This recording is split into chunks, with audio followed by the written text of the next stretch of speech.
So thank you once again. I will introduce briefly first this webinar series on science and society that we are hosting since this year at RePlanet France, that it's the French brand of the eco-humanist or eco-modernist. We prefer to call ourselves eco-humanists now.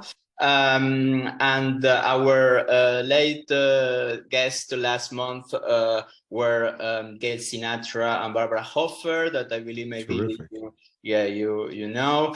Our next guest will be Martin Boudry, that you quote in your work. So we're trying to mobilize all these conversations in order to foster scientific understanding, in particular to tackle climate change and other environmental issues that need science and technology in order to be solved. And that's why we have you here tonight. We are truly honored to have you with us. I guess that everybody knows Dr. Lee McIntyre, but just in case, I will mention a few things. Of course, he's a world-eminent philosopher of science, a vocal defender of science. He's a research fellow at the Center for Philosophy and History of Science at Boston University. He also teaches at Harvard Extension School. And he's the author of several academic papers and mainly many highly acclaimed books. I think you have published over 10 books. And I will just mention a few. Your latest book is How to Talk to a Science Denier, Conversations with Flat Earthers, Climate Deniers, and Others Who Defy Reason, published last year at MIT University Press. The Scientific Attitude from 2019, also a crucial book. Post-Truth, 2018, well-acclaimed book. And a particular one for the people doing social sciences, as myself, Dark Ages, The Case for Science of Human Behavior, published in 2006, also at MIT Press, a highly suggestive reading for everybody in the social sciences. So welcome, Lee, and thank you very much for being here with us again. Thank you so much for having me. I appreciate it. So I will start with a quote from one of your books, that is The Scientific Attitude from 2019, that it's a very important book because, well, you address in a very novel and courageous way a classical problem in philosophy of science, that is, the problem of demarcation. We'll get into that later. But first, this quote that I believe that science is the greatest invention the human mind has ever created for gathering empirical knowledge. Why do you believe that? Can you tell us more about that? I believe it because it's true. I think that what makes science so wonderful is that it's one of the few human activities where we're critical of ourselves. It's the way to find out that we're wrong. Imagine how many human activities, pardon me, just got over COVID, so my voice is not completely back to normal yet. It was 2 octaves lower, so I'm still adjusting. It's like I'm going through adolescence again. So science is one of the few human activities that allows us to consider what it is that we think we know, and then to assess it quite directly to see whether we think that we're right, whether there's any evidence that we're right. So not only other people speculating, but in a direct way to be able to check the evidence. And that seems to me to be amazing. It's a sort of a fragile thing. It's sometimes just audacious to imagine that it exists, that it's possible for us to check data and to figure out whether we're wrong. So many people we encounter in the world think that they're right for no reason. To be able to check yourself is wonderful.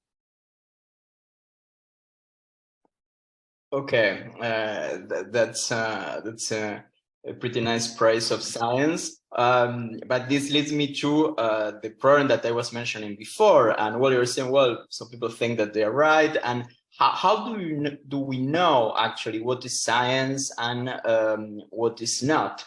Something that you address in this book, that usually in philosophy of science is considered the demarcation problem, demarcating what is science from what is not.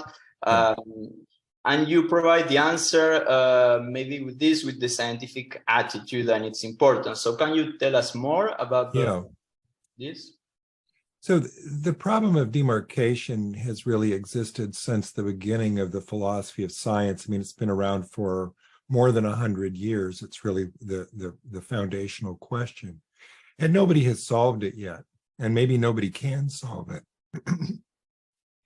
I take it as a jumping off point in my book, The Scientific Attitude. And it's important to realize that I don't propose the scientific attitude as a solution to the problem of demarcation.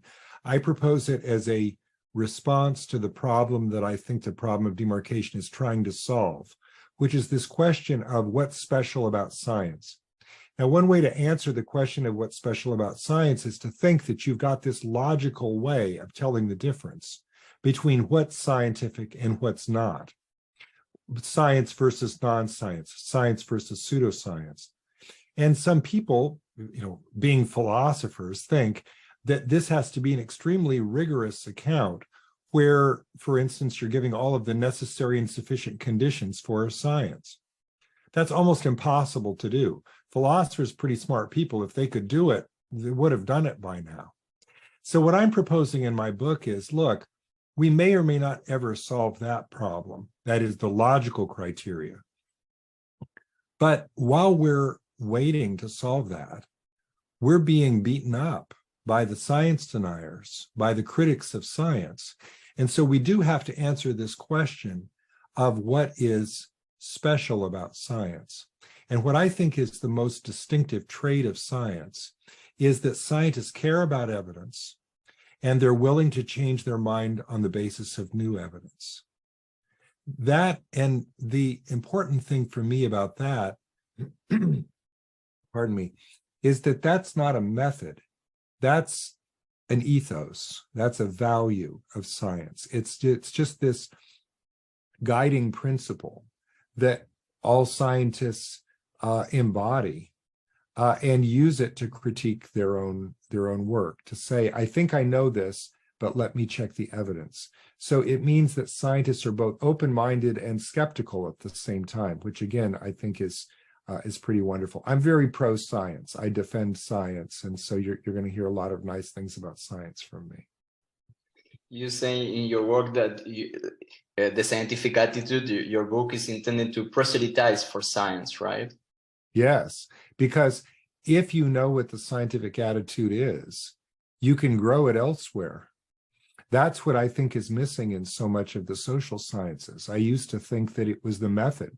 I don't think it is, because I don't think there is a quote unquote scientific method that anybody can follow and get science. I think that instead, what's really missing sometimes in the social sciences is this idea that the evidence should change our mind. Because think about that. If the evidence doesn't change your mind, then what are you doing, right? Does that mean that what you believe is ideological? If the evidence won't change your mind, it raises the question, is what you're really doing science? And the scientific attitude also allows you to critique people who aren't doing science, like the science deniers or the pseudoscientists or the fraudsters, right? And that's the other part of my book, because if you're not changing your mind on the basis of evidence, then you're really just holding on to what you believe no matter what the evidence says. And that, to me, is the defining characteristic of a science denier. If you talk to a flat earther or a climate denier, you can offer them evidence till you're blue in the face. They won't change their mind. Well, that's because no evidence can change their mind. Why is that? Because their view isn't based on evidence in the first place. That's because they don't have the scientific attitude. So I think of the scientific attitude as being a robust way to identify what's special about science that can do some important work. I didn't invent this idea. It's been around since Francis Bacon. Helen Longino, Karl Popper, other people have talked about it. I'm giving it a more prominent role than it's had recently in the philosophy of science, because I think that we're never going to solve the problem of demarcation and don't have to. What we need to do is to foreground something like this scientific attitude. Thank you. That was very clear. And you were mentioning flat earthers, and your latest book, you were some kind of cover agent, right? So Yes, I cover was agent spy. with the flat earthers, and others who defy reason, as you say in the subtitle of that book, How to Talk to a Science Denier. Yes. You mentioned a few things regarding how these people, the people that believe that the Earth is flat, proceed regarding evidence. But in this book, also you talk with, well, of course, climate deniers. We'll get into that later, but also people denying all kind of scientific evidence in different issues. Beyond this particular setting that you were mentioning of them denying evidence and changing their beliefs accordingly, what were other learnings that you got from this undercover experience? I was undercover for one day, and then the second day I let them know who I was, and we actually had some pretty interesting conversations. My goal was to get them to listen to me. My goal was not necessarily to get them to change their mind, because that's relatively impossible. But the first step, if that were to be possible, is to get people to listen. And what I discovered is that you can't really convince someone with evidence, because they know the evidence and it doesn't compel them. So if they don't believe it from Galileo and Newton, why are they going to believe it from me? The thing that I really found fascinating to talk about with them was how they were reasoning, not what they believed, but why they believed it. Because they weren't really prepared to talk about that. But as a philosopher, I'm very interested in that. Why do you think this? Who are your sources? Why do you find them trustworthy, but not the scientists at NASA? They were all conspiracy theorists. Well, but what's your evidence for the conspiracy theory? You know, and they would insist that I gave them proof that the Earth was flat, but they offered me nothing like proof that their conspiracy was true. So I would use the same argument on them that they used on me. Prove it. Well, they couldn't. Well, I can't either. So where are we? We just disagree. But they would also say that they were scientists, which I also found fascinating, because they would claim that they were more scientific than the scientists. At which point I would talk about the scientific attitude and say, well, you believe in evidence? Yes. And so then I borrowed this from Karl Popper. So tell me what evidence could change your mind.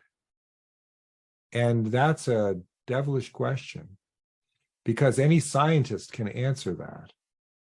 And if you can't answer that, I wonder if they're really scientists, right? If they couldn't tell me what evidence would change their mind, some would just say, well, proof.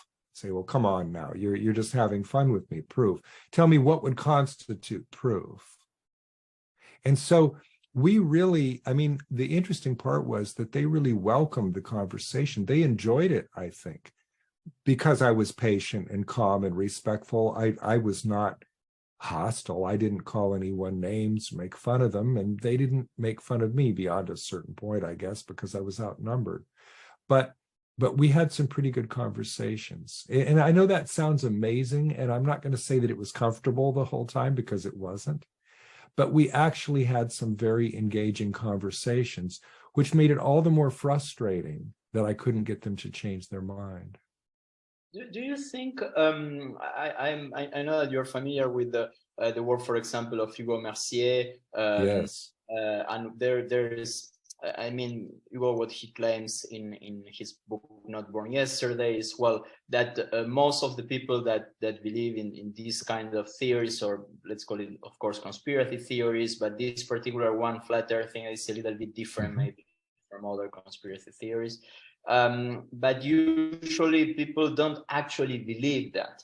And then there are other anthropologists like Pascal Boyer, or evolutionary psychologists like Jean Touby, or political scientist Michael Van Petersen, who they claim that actually what these people are doing is signaling something, like affiliation to a certain group, or distrust in institutions. Have you seen this? Did you have the feeling that the flat earthers were actually believing that?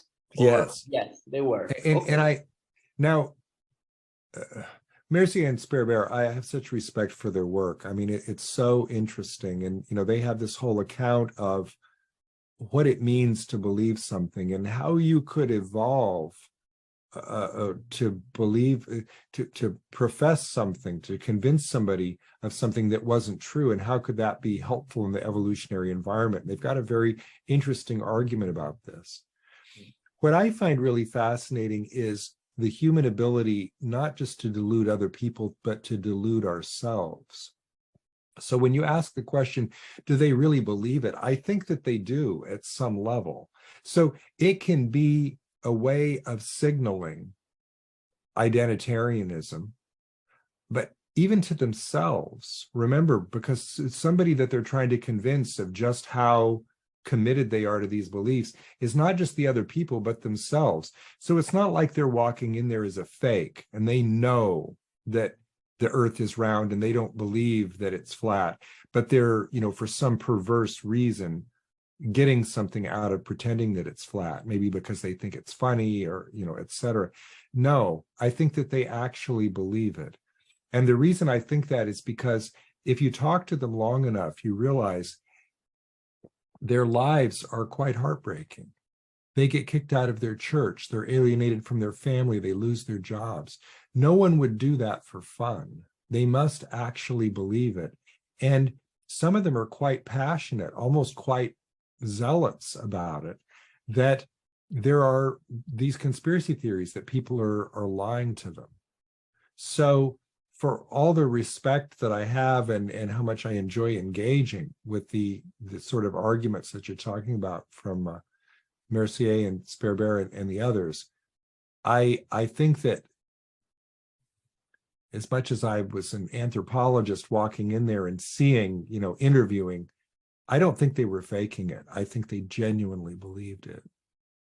Okay, it's very interesting also because it goes against the argument of, because usually signaling is in order to belong to a group, while in this case they were alienated themselves from groups. So it's a very they're signaling as well. I mean, he's dead right about something very important. Science denial is about identity.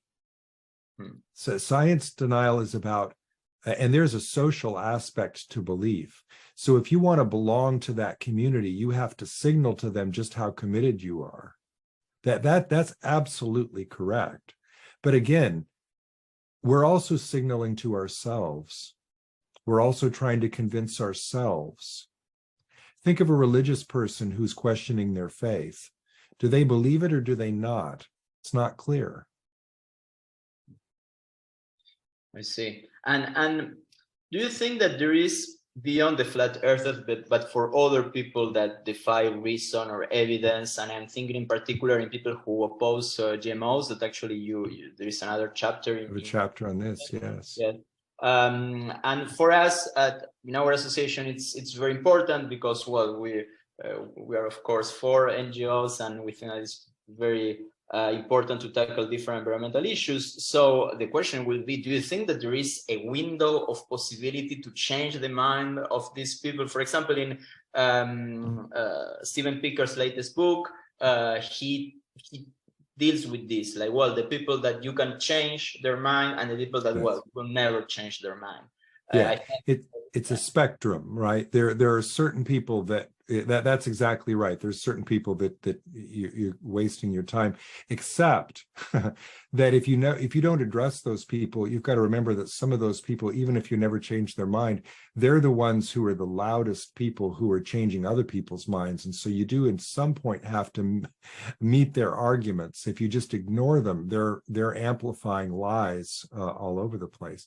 GMOs, it's really a fascinating subject because, I mean, my question in my book was, is this science denial, and is it identitarian science denial from the left? That is, does it have to be, does all science denial come from the right, as some people have claimed, or is there some on the left? And there seems to me to be a lot of people on the left who are deniers about GMOs. But now the question arises, what does that mean? So I would say the interesting thing about GMOs is people are ignorant of what they are. they're afraid, as people are about food in general. And so I think there are a lot of people who are probably persuadable about GMOs because they just don't know the facts. They just know, ooh, that's something scary, isn't it? And you have labeling laws in Europe that they don't have in the United States, which makes people think, well, why would they be labeling it if it weren't dangerous? You have mandatory labeling laws, like they have mandatory labeling laws for cancer containing products in California, oh my goodness, that must be dangerous. So I think that one way to fight back against this is simply to get the facts out, to let people know what GMOs are.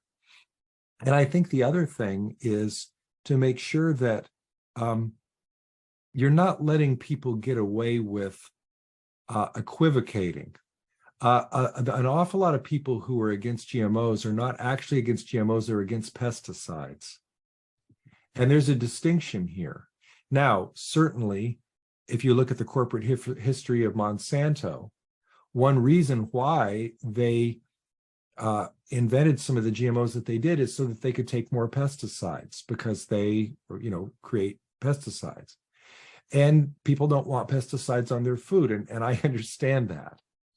But that's not an argument that all GMOs are dangerous. There are many GMOs that are invented in university labs that have nothing to do with industry research, let alone Monsanto. And so sometimes I've gotten into discussions on this where people, I will say what is true, which is that there has never been a scientific study that has shown that GMOs are dangerous to eat. And people are angry when I say that. Say, it's not true, it's not true. I'll say, well, show me the study. And then they'll show me a study from Seralini, which turned out to have been retracted because there was a flaw in it. Oh, okay, other than that one, show me another one. They can't do it. And then one thing that they will sometimes retreat to is, oh, but do you want to eat pesticides on your food? Well, now, wait a minute. They've just changed the subject, right? Because, so I have to be careful when I have to be careful in saying that somebody is a GMO denier, because sometimes they're not a GMO denier. They just don't want pesticides on their food. And so I have to help them to realize that what they need to say then is not all GMOs are dangerous, because there isn't evidence for that. What they have to say is that there needs to be more evidence about whether or not the pesticides on food are dangerous, et cetera, right? So I think it's very important to pin somebody down in the GMO debate on exactly what it is that they're against. And the example I love to talk about is golden rice, because if you're against all GMOs, that means you're against golden rice. And golden rice is invented in a university lab. There's never been any evidence that it's anything other than safe. It's crossed rice gene with a daffodil, which is what gives it its golden color. And it prevents blindness. And half the world gets half their calories every day from rice. Imagine if golden rice could keep thousands of children from going blind. But there are organizations, NGOs, that are against all GMOs. So that's one example that I bring up. Yeah.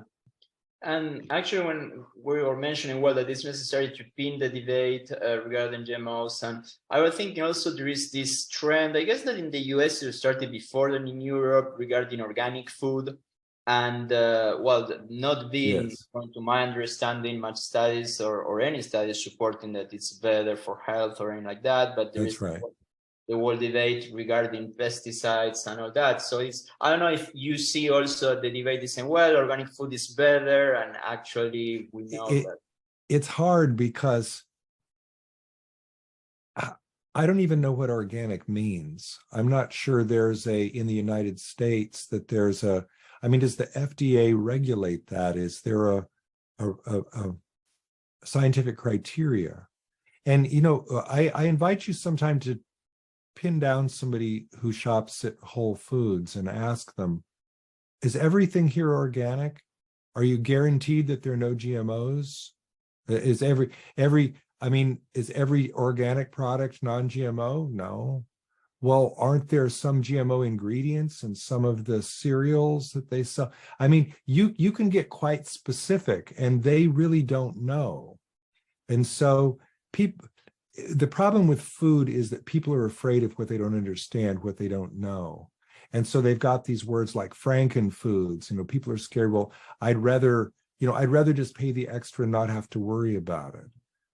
Really? How do you know? How do you know that the foods that you're eating are safe? How do you know, even that if you're shopping at Whole Foods, that everything there is safe? They really don't know. And it's, I mean, you could take a lifetime studying this subject, and people have. I don't know enough about it to say much more than what I've said about GMOs, but I know people who are red in the face angry at the prospect of eating anything other than organic food, or about the labeling laws in the United States.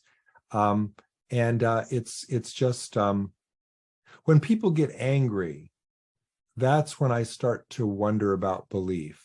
That's when I wonder, is this a rational belief or is it an emotional belief?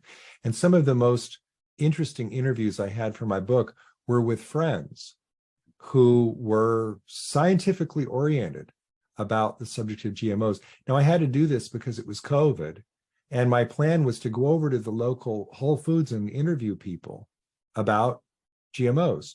But in COVID, you can't do that. Even if I wore a mask, they would have kicked me. I mean, they would have kicked me out anyway. But imagine going into Whole Foods during COVID wearing a mask and asking people about GMOs. They would have called the police. So I called my friends and we talked about it. And they were getting angry at some. It was interesting. And one thing that I always enjoyed as a philosopher is talking to people who disagree with me, and found that the key is trust. Well, I have no greater trust than trust in my friends, and yet sometimes with friends it's easier to get angry. And so the conversations are quite interesting. Neither one of my friends turned out, I think, to be a science denier, but the conversation to come to that conclusion got tense at a certain point with one of my closest friends. Michael Shermer, in his latest book that I haven't read entirely yet because it was just published a couple of weeks ago, but it's on conspiracy theories. So of course, it's not the same thing as science denialism, but well, I guess that there are some points in common. And he claims that we all believe in at least one conspiracy theory. And it's probably the Kennedy assassination. No, he's it's his first chapter of the book. That's right. All science deniers are conspiracy theorists. Not every conspiracy theorist believer is a science denier, but all science deniers are conspiracy theorists. There was some work done a few years ago by Cook and Lewandowski, going back to some earlier work by the Hufnagel brothers, where they found that there were 5 tropes of science denial reasoning, and one of them was belief in conspiracy theories. So every single science denier is a conspiracy theorist. And moving to a big topic of science denialism and maybe also conspiracy theories that you explore in several of your books, like already in Respecting Truth from 2015, you have already started talking, or maybe even before, about climate change deniers. This, of course, is a topic of great interest to us. Yes. And you have talked with some of them also for your latest book, I believe, and I assume in general. What can you tell us in general regarding this particular phenomenon of science denialism, that is climate change denial? It is the most frustrating topic, because flat earthers aren't really hurting anyone. Evolution deniers are hurting at a certain level, but the ones that can kill us are the climate deniers, because there are enough members of Congress in the United States who are climate deniers that up until recently, they really hadn't passed any meaningful legislation, and they delayed it so long. And the trouble is that if you look at how this happens, there's dark money behind it. There's special interests, there are think tanks that fund the idea that this is not a scientific consensus. And that's what's so frustrating about it, because people, they put a lot of, the people who are making a profit from the idea that climate denial, that climate change is not real, are sort of single-handedly holding up the entire world from doing something more about this. And it is tragic. And then I saw the same thing happen with vaccines. Again, the same thing. Sometimes it's about money, sometimes it's about ideology or political power. But the problem is that it's not about facts, and it should be. And what it ends up, if you've read, I'm sure you have, Naomi Oreskes and Eric Conway's wonderful book, Merchants of Doubt, they show that this really started with the tobacco executives' campaign against the idea that smoking caused lung cancer. And they were so successful that they paved the way for the climate denial campaign. And so talking to a climate denier is much, much more difficult than it should be, because it was made partisan, because the moneyed interests and the political interests got a hold of it and made it partisan. It wasn't that many years ago when it was really not a partisan issue, but it became one. Not that many years ago when vaccines were not a partisan issue, but it became one. And it's what could kill us. And that's what's so frustrating about it. It is. But at the same time, when you start discussing with people, because you're very clear in your books, and maybe you're going to tell us more about this, that climate deniers are not just skeptics, doubting something. But in spite of that, there is also people that, they start analyzing things and say, well, I was not shocked, but I think I was curious in Frank Hill, the professor of psychology at Yale, when he mentioned that he was talking with the top climate scientist, and this climate scientist was saying, well, that there are several things that you need a component of faith in order to understand, anthropogenic climate change. And he was not saying faith in the meaning of, well, you need to believe, but faith that you need to feel with, I guess, scientific attitude at different points. Yes. And that's a problem, because if people don't understand how science actually works, they think that it requires proof.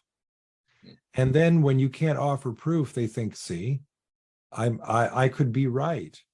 I could be right. So let's wait a year or 10 until more evidence comes in. Meanwhile, there's a lot of trouble. Well, you can't get 100% scientific consensus on anything, even evolution. 150 years after Darwin, we don't have 100%. Now, does that mean that evolution's in question? No, it's the backbone of all biological reasoning. Microbiology and molecular biology don't make sense without evolution. So the field has moved on. But the problem is that people love to think of themselves as skeptics. And it sounds very scientific, because scientists are also skeptics. And so you've got people who say, well, but I'm going to be the next Galileo. I'm the one who's right, and all of the scientists are wrong. And what it really comes down to for me is this: they don't understand what skepticism means. There's a lot of climate deniers have a double standard. They will insist on proof for something they don't want to believe, but they'll accept with no evidence at all something that they do want to believe. Scientists wouldn't do that. And so if they go into this debate already thinking that they know the answer, nothing is going to convince them. And if they're waiting for proof, they're waiting forever.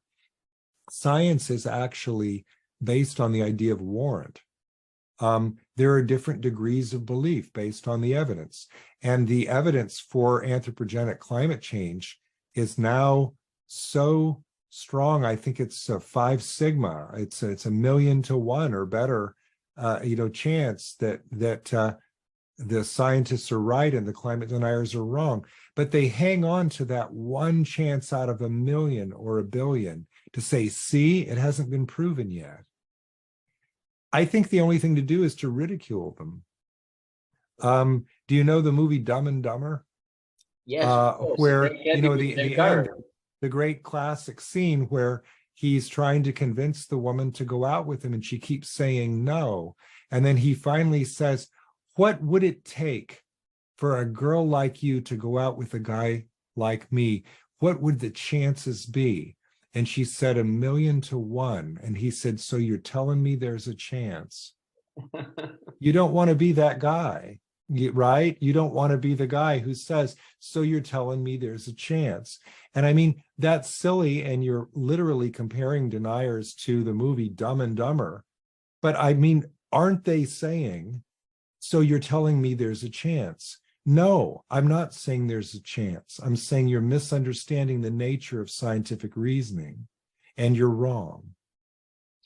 You don't think that could eventually backfire? It could. I mean, if you make fun of somebody, they hate you, right? But it's also important to remember that there's an audience for this, right? Because take somebody, you asked me earlier about people who don't really believe it. Look at the US Senator Ted Cruz from Texas. He's an extremely smart man. His parents are both scientists. One's, I think, a scientist, one's a mathematician. He understands that climate change is real, but it serves his political purpose to pretend that it's not real. So, and he's been very influential. He puts out a lot of disinformation. He's a very skilled debater. He went to Harvard Law School, so he knows how to obfuscate the truth. I think for somebody like him, it's perfectly acceptable to make fun of him because he's just influencing other people. So, if you're trying to convince someone, you don't want to make fun of them. You don't want to make them feel foolish. You don't want to insult them. But if you want to defang somebody who's a bad influence on other people, I don't think it's the worst thing to, point out that, yeah, your argument really doesn't hold up. I mean, some because one thing ridicule does is it keeps other people from wanting to be on that other person's team, right? Remember, they made fun of Ted Cruz when he took a vacation to Mexico when all the power went out in Texas, and he came right back. He didn't like being made fun of. So sometimes it can work. And there are examples also where people have changed their mind regarding climate change. I believe that in the US you have, I cannot remember his name, but there was this person that was a very advocate climate denier, and then Trump appointed him as head of NASA. Jim Bridenstine. And then he changed his mind, right? He changed his mind. And that was, I mean, he was as much of a climate denier as Ted Cruz. And he was in the US Congress. Here's the fascinating thing about Jim Bridenstine. Why did he change his mind? Well, okay, so Trump appointed him to be head of NASA because what else are you going to do with a guy who's a climate denier, but put him as the head of an agency that's maybe the world's leading agency to study climate data, right? So that's a very Trumpian move. But it backfired on him because Bridenstine, within a few months, gave a speech in which he said that he had been wrong and that he was now convinced that climate change was real and that we were the cause of it. Why did that happen? I think it was because he finally met the scientists. Before then, he was giving his identitarian signals to his other Republican colleagues and demonizing the scientists who he'd never met. But once he met the scientists, I think he started to realize these are pretty trustworthy people. And that's an important thing to realize. Disinformation, the goal of a lie about science, is not just to get you to believe the lie, it's to get you to hate the people who believe the truth, to see them as your enemy. But once Jim Bridenstine knew the scientists personally, it's harder to hate them. They're wonderful people. They're NASA scientists. They're kind of interesting people. and he changed his mind. I think that one of the best things we could do to convince people that climate change is real is for scientists to make up business cards and to hand them out to everybody they know and to say, if you've got a scientific question, call me. Here's my home phone number. I'm available to talk to you. Because I think if people know scientists, they're much less likely to hate scientists and to believe what the disinformers say.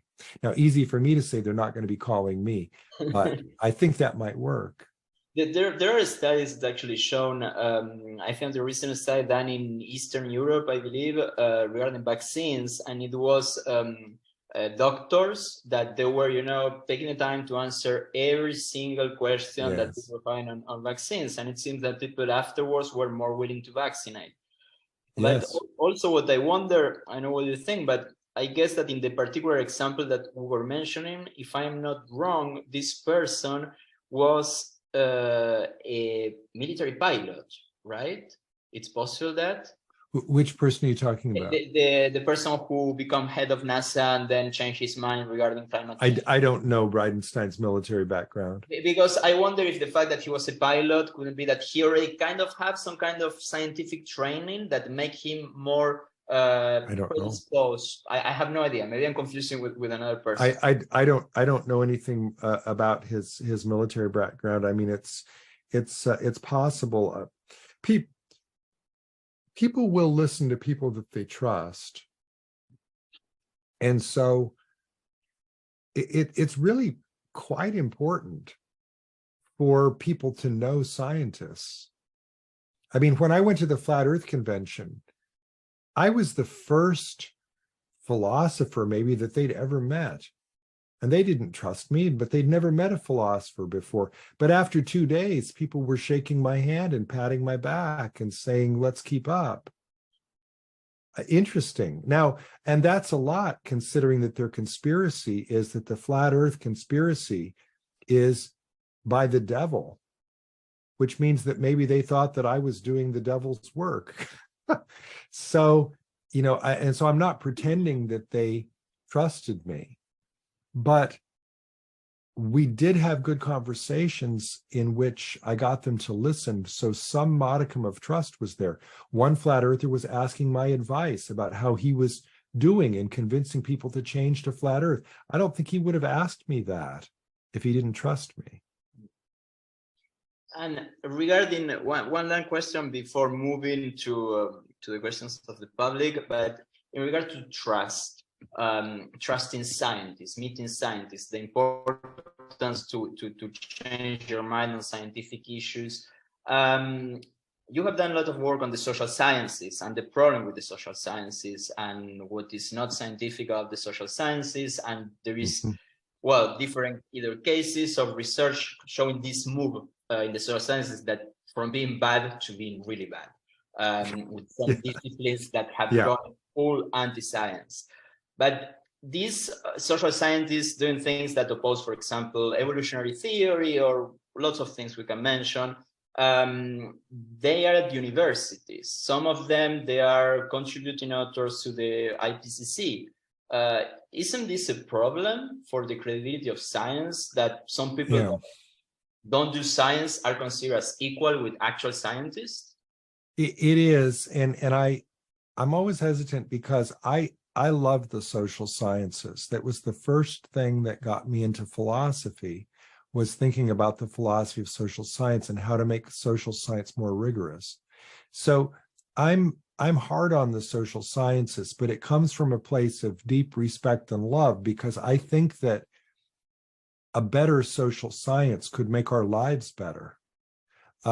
My book, Dark Ages, is about the idea that if we could understand human behavior in the way that we understand astronomy, we could have a much better society, crime, immigration, the economy. I mean, just imagine what we could do. It might be heaven on earth if we could really do that. But the problem is that social science seems to me 20 years ago and still to be pretty heavily ideologically influenced, where you can almost predict, if you look at the data, where somebody comes upon a theory about, say, gun control or immigration, what their politics are from what the science says, and you wouldn't stand for that in physics. You wouldn't stand for that in chemistry. So why does that happen in economics? Why does that happen in sociology? And I think it has to do with this idea of respect for scientific evidence. So again, I'm very hard on the social sciences, but I think it's because they're doing such important work that I want the social sciences not to be a joke. I don't want people in the US Congress to be able to say, oh, well, I don't even pay attention to what the studies say on the death penalty because social science is so corrupt that they'll say anything you want. No, there are right and wrong answers to questions like, does the death penalty deter crime? Or, what's the best form of gun control if you wanted to cut down on the murder rate in the United States? There are actual answers to those questions. And I think that we need to do a better job of studying those questions in a scientific way. Sometimes the answers will offend our politics. That's okay. I mean, the answers to astronomical questions offended the religious powers that be hundreds of years ago. And Giordano Bruno and Galileo paid the price for that. That's okay. Thank you. So now, after this very enlightened set of answers, we are going to move to the questions from the public. I guess that they have a few here. Maybe how should we proceed? Maybe I'm going to read them. So we have a question from Adam Lasowski. He says flat Earth is really based on fear, but anti-GMO, anti-nuclear activists are often driven by a specific form of phobia, radio or chemophobia. Same with anti-vax. To what extent are these phenomena driven by fear, and do you consider these three anti-science positions equal part of the same problem society has with science? Equal. I don't know how to answer that, right? Because I mean, the most interesting part of the comparison that was just made is that there's something that's very sacred in this sort of area of science called the precautionary principle, right? So if something, even if we don't know, if something might be dangerous and we can do without it, we should. But then there's the question of, but now we're into assessing risks. So what's the greater risk? Is it the greater risk not to take the vaccine or to take the vaccine, right? Because somebody who's a vaccine denier might say, oh, yes, I'm interested in the precautionary principle. I don't want to take the vaccine because I'm afraid of the vaccine, but I'm more afraid of COVID. Well, how do you assess those two together? What's the actual, the probability? Statistically, you'd have to work that out. So, equivalent, I mean, people are afraid of different things. And one thing that influences what people are afraid of is how salient the thing is and how often they hear it repeated. And so one problem with vaccines, for instance, is that they hear endlessly about any vaccine injury. I mean, that one story, one person gets a vaccine injury and millions of people will hear about it. But they don't hear about all the millions of people who got their lives saved from the vaccine. And so that can really screw up the way that people reason about something like this. Thank you. We have another question by Ludwig. Do you feel that it's getting harder or easier to fight science denial these days? Well, what a great question. Easier than what? I mean, science denial has been around for a long time.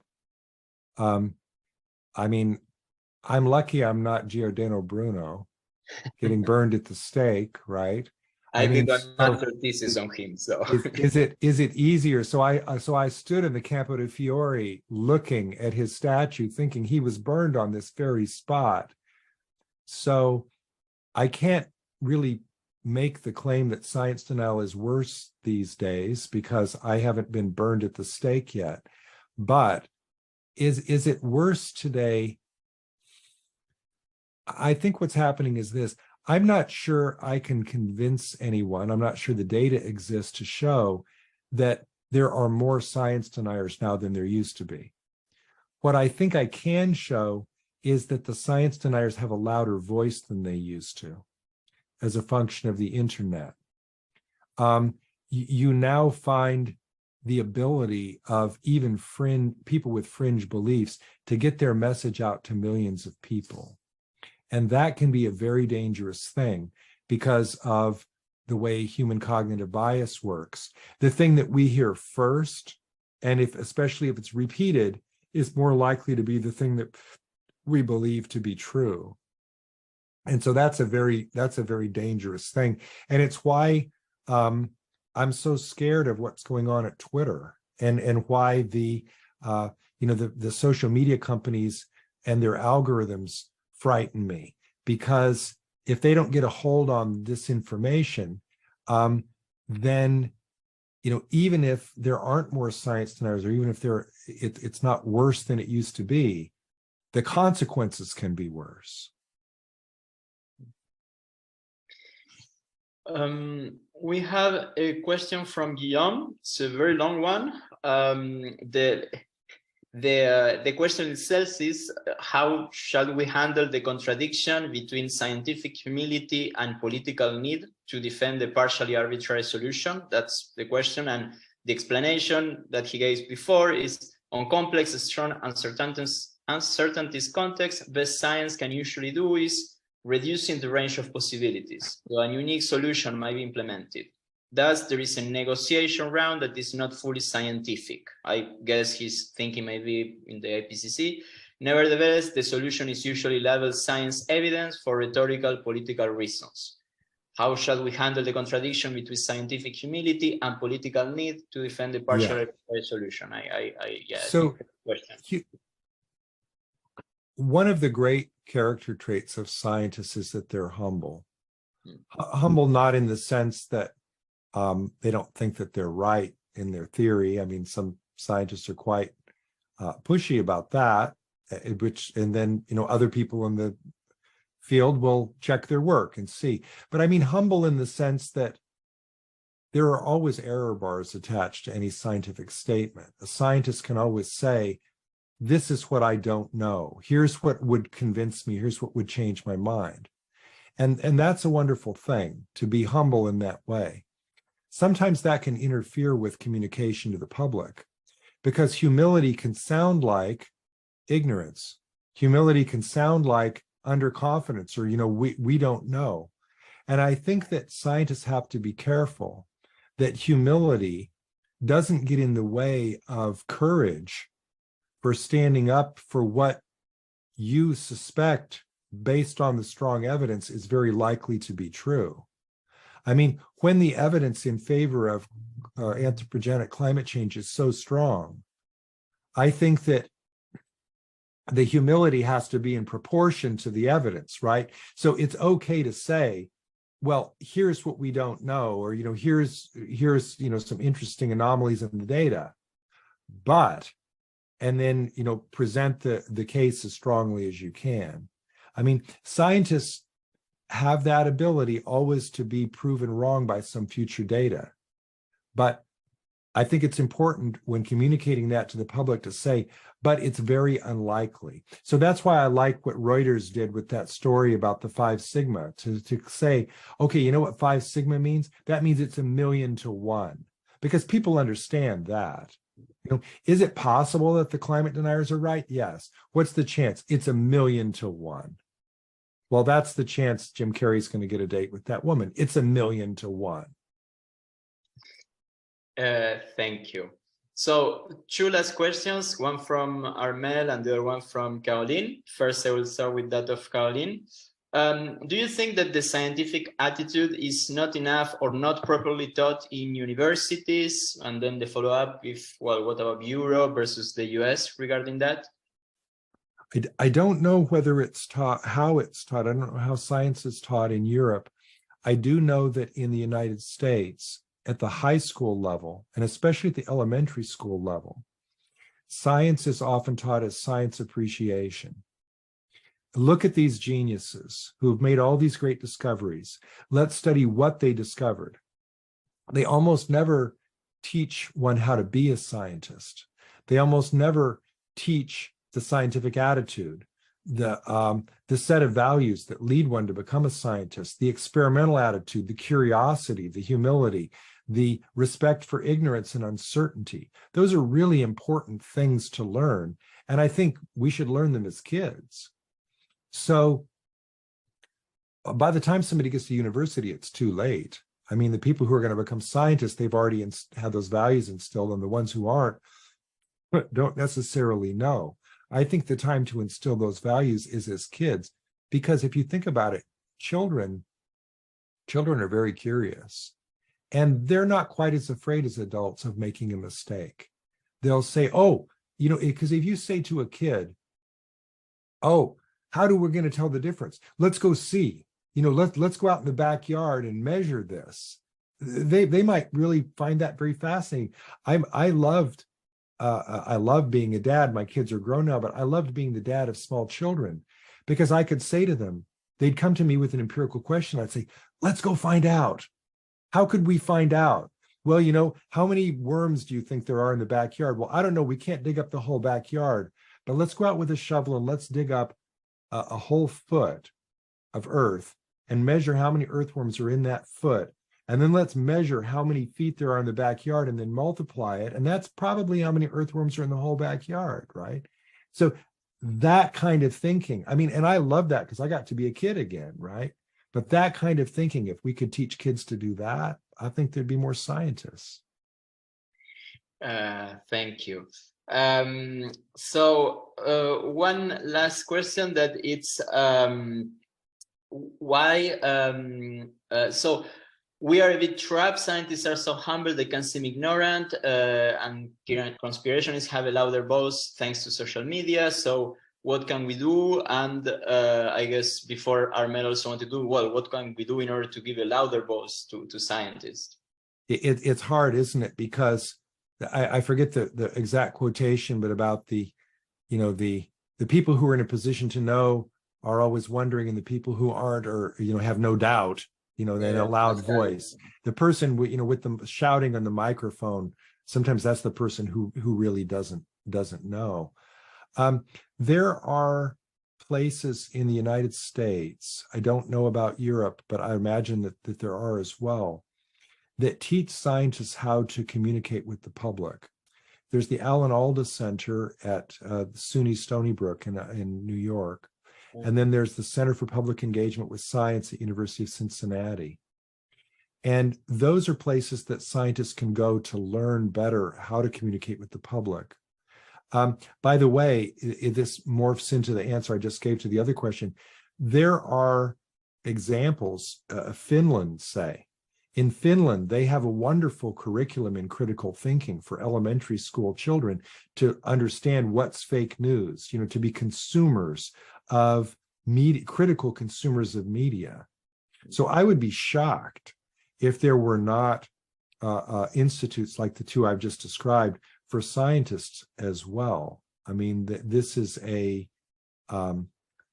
I sometimes think of the virulent science denial as kind of being a uniquely American experience. It's not, it's worldwide. And yet, in the measurements that I've seen, the climate denial is more widespread in the United States than it is in other places. Why? I don't know, but maybe it's part of science education. I'd really have to.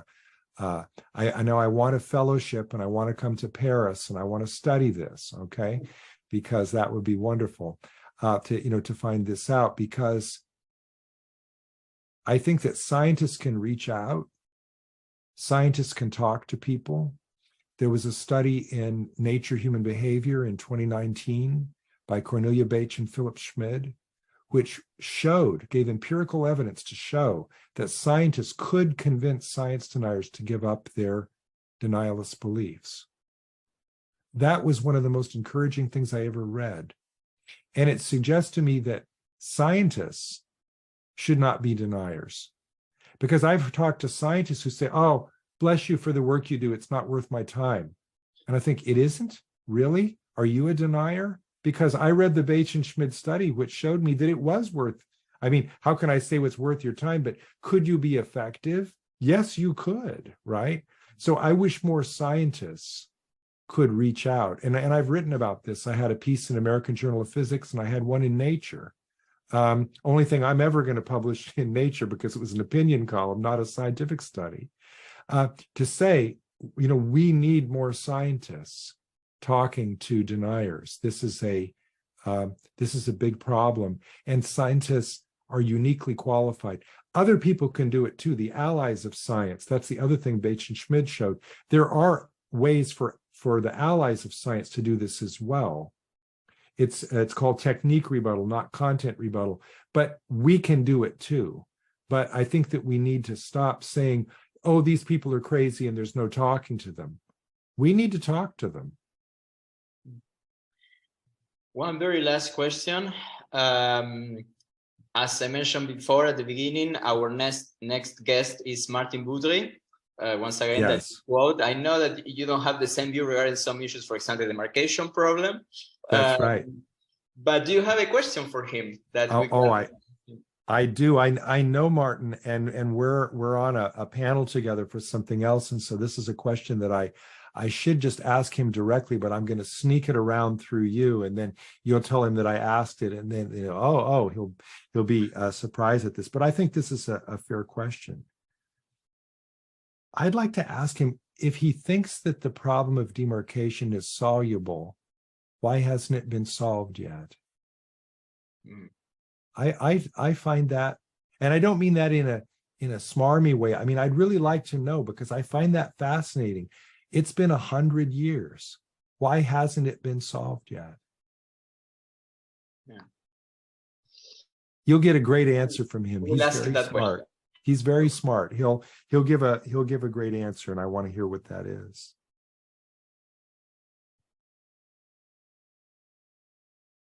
Fascinating, enlightening. This was we are really very grateful. I enjoyed it. Thank you. It was great to having you.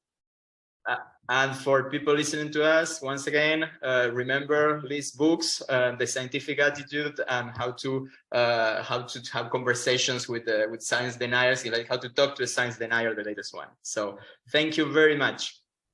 Thank you for having me. I really enjoyed it. Thank you. Bye. Bye, everyone. Bye. Bye.